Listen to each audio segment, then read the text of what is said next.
സാധാരണ ഇപ്പൊ ഇങ്ങനെ ആശുപത്രി കിടക്കുമ്പോഴേ വോട്ട് ചെയ്യാൻ ചിലപ്പോൾ ആൾക്കാർ ഒഴിവാക്കുമല്ലോ, പിന്നെ എന്തുകൊണ്ട് അങ്ങനെ വോട്ട് ചെയ്യാൻ വരണമെന്ന് വിചാരിക്കാൻ കാരണം ഉണ്ടായിരുന്നു?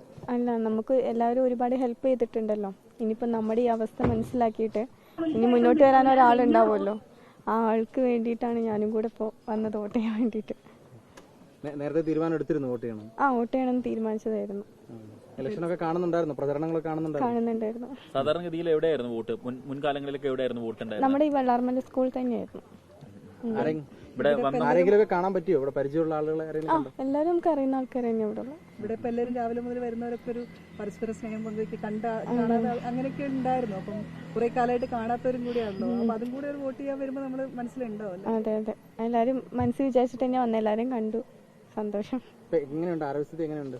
കുഴപ്പമില്ല, ശരിയായി വരുന്നുണ്ട്. അതെ അതെ അതെ, 6 മാസം വരെ ഇതിനിപ്പോ എന്തായാലും വേണം, അതിന്റെ ആവശ്യത്തിലേ നടക്കാൻ പറ്റുള്ളൂ. അതെ.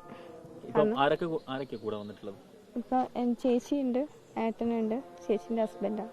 അവരൊക്കെ വോട്ട് ചെയ്തതിന് ശേഷം സുധിയെ കൊണ്ടുവന്നു. വേറെ ബൂത്തായിരിക്കില്ല അവരുടെ? അല്ല, സെയിം ബൂത്ത് തന്നെയാ.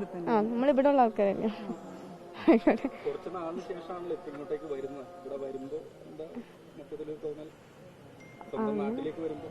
നാട്ടിലോട്ട് വരുമ്പോ പണ്ട് വരുന്ന ഒരു ഫീലിങ്സ് ഇപ്പൊ ഇല്ല, കിട്ടുന്നില്ല, അത്രേ ഉള്ളൂ.